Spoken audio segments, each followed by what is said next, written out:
Olá, meu amigo, minha amiga, meu irmão, minha irmã. Sejam bem-vindos ao curso A Vida Intelectual, seu espírito, suas condições e seus métodos. Para quem não me conhece, meu nome é Alan, eu sou pastor, teólogo, conservador. E como eu havia dito no nosso vídeo de apresentação do curso, este curso ele é dividido em 3 aulas. E cada aula abrange 3 capítulos do livro dos Sertilanges. E se você ainda não viu o vídeo onde eu apresento todas as divisões deste curso, eu vou estar deixando o link aqui nas descrições para que você possa ver. E nesta primeira aula nós vamos falar sobre o espírito da vida intelectual. E essa aula ela vai abranger os 3 primeiros capítulos do livro dos Sertilanges.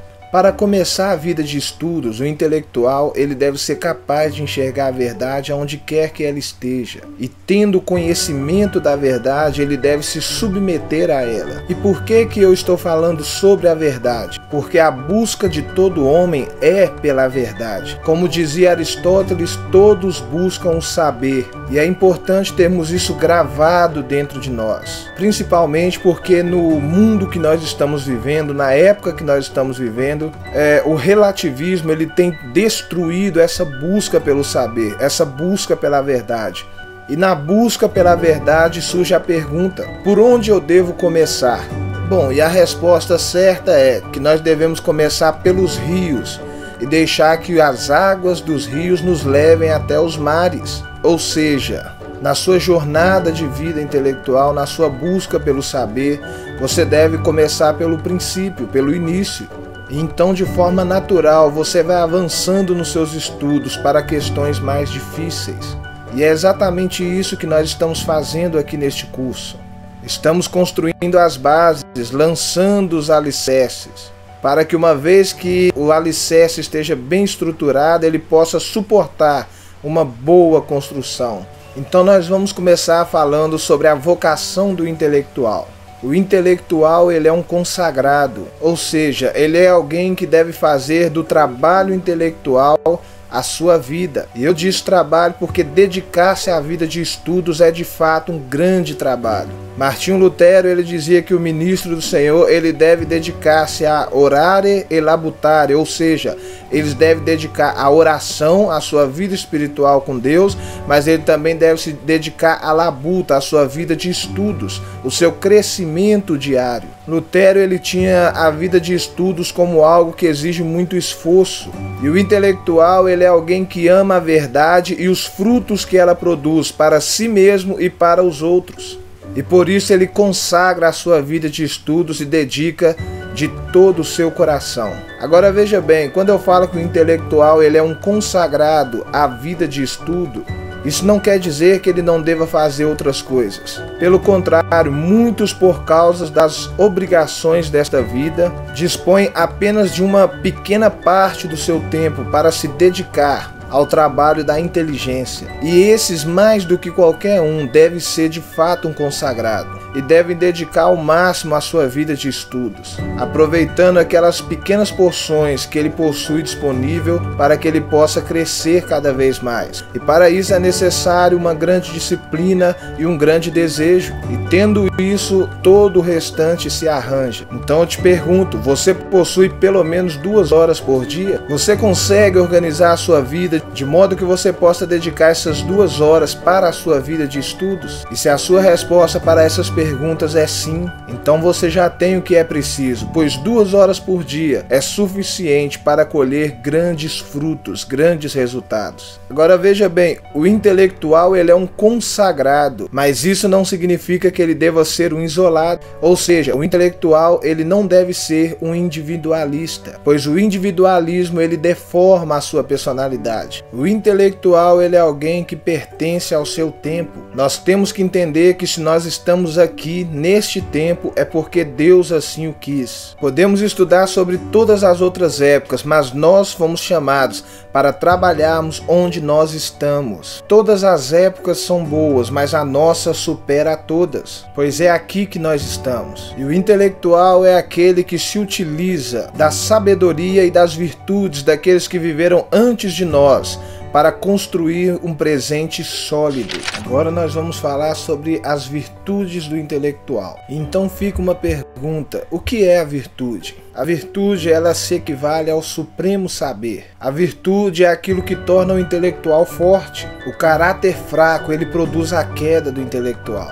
E isso porque a vida, ela não é fragmentada. A vida, ela é uma unidade, e a unidade da vida é o amor. E cada um terá para si aquilo que ama. Então a virtude, ela é a saúde da alma. Nós não pensamos apenas com o intelecto, nós pensamos com a nossa alma. Então como que nós podemos pensar bem se a nossa alma está doente e o nosso coração está mergulhado nos vícios e dilacerado pelas paixões? A pureza do pensamento exige a pureza da alma. E nós podemos aprender isso com grandes homens que viveram e que ainda vivem. Tomás de Aquino, ele nos diz que nós devemos imitar os comportamentos dos santos. Nós falamos aqui sobre a virtude comum a todos os homens, mas agora nós vamos falar sobre a virtude própria do intelectual. A virtude do homem de estudos é a estudiosidade, ou seja, é a aplicação aos estudos. E isso parece simples, mas na verdade existem dois vícios, ou dois extremos que nós precisamos evitar, que é a negligência de um lado e a vancuriosidade de outro lado. Não podemos ser negligentes nem inconstantes na nossa vida de estudos. Devemos sempre manter uma constância, um ritmo,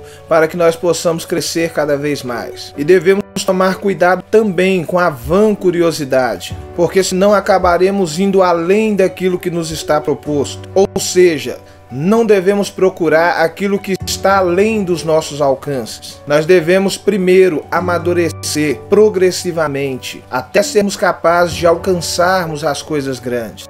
Lembre-se que o sábio, ele começa pelo início e ele só dá o passo seguinte depois de ter firmado o passo anterior. O intelectual sabe que a sua vocação é divina. E, portanto, ele não pode permitir que a sua vida de estudos apague a sua vida do espírito. O intelectual, ele é alguém que não negligencia a sua vida de oração. As disposições do intelectual estarão salvas se ele cultivar no seu trabalho o espírito de oração. E é sobre isso que nós vamos falar agora. Eu disse aqui no começo que toda verdade é a verdade de Deus e que Deus é a própria verdade. Deste modo, nunca chegaremos ao pleno conhecimento da verdade se negligenciarmos a vida espiritual. Devemos aprender então a ir a Deus em oração para que possamos alcançar a verdade. E isso nos permitirá retornarmos aos estudos com a nossa alma mais esclarecida. Lembre-se que o intelectual é um consagrado e que o nosso estudo é um estudo da eternidade. Mas o intelectual não deve cuidar apenas do seu espírito, ele deve também cuidar do seu corpo. As disposições da alma, elas se devem às disposições do corpo, ou seja, uma mente sã num corpo são. Nós sabemos que as aflições do corpo prejudicam o desenvolvimento e a vida de estudos. E aquele que está afligido por enfermidades, ele deve se esforçar mais do que aquele que está são. Então nós não podemos, por um desleixo, por um descuido nosso, deixar que o corpo sofra, pois isso também seria tentar a Deus. Por isso o intelectual é alguém que cuida da sua saúde. É alguém que sempre que possível busca a vida ao ar livre.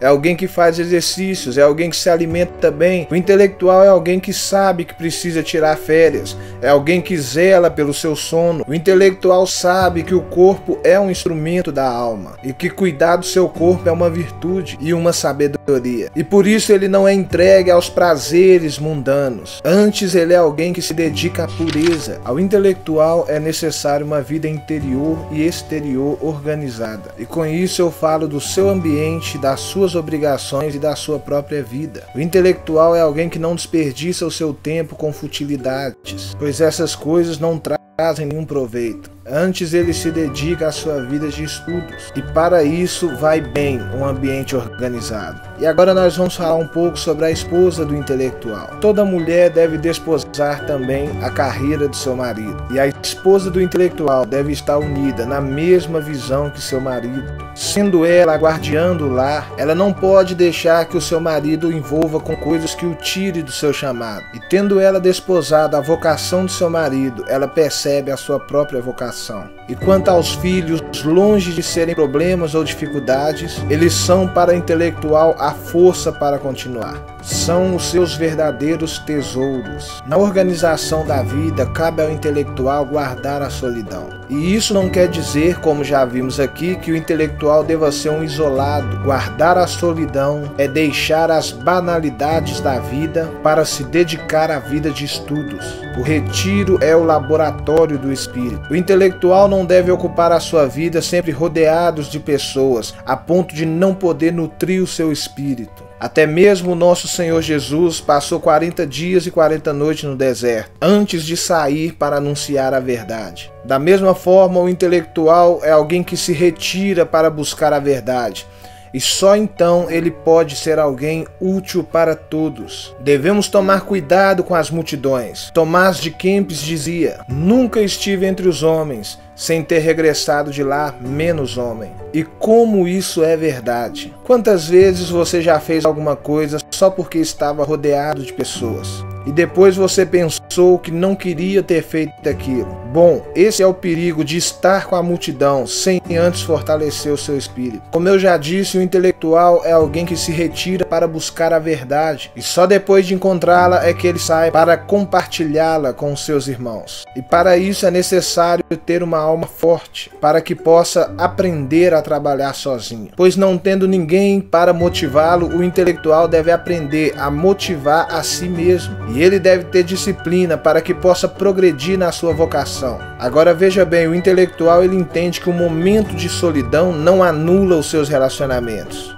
É necessário cultivar relacionamentos que são importantes, assim como é necessário manter suas obrigações, seus deveres e suas responsabilidades. O homem que vive apenas isolado torna-se tímido e até um pouco esquisito. Por isso é importante que o intelectual esteja sempre que possível na companhia de grandes pessoas. E para encerrarmos essa aula, o intelectual é alguém que deve conservar a dose necessária de ação. É indispensável ao pensador reservar parte do seu tempo e de seu coração à vida ativa. Pois afinal de contas, quantas experiências a vida nos propõe todos os dias. E assim nós encerramos a nossa primeira aula. E se você gostou dessa aula e acha que essa aula serviu para o seu crescimento, então se inscreva no canal, deixe o seu like, ative os sininhos para receber as notificações e compartilhe com outras pessoas para que elas também possam ter acesso a essas informações. Que Deus abençoe a sua vida e até a próxima.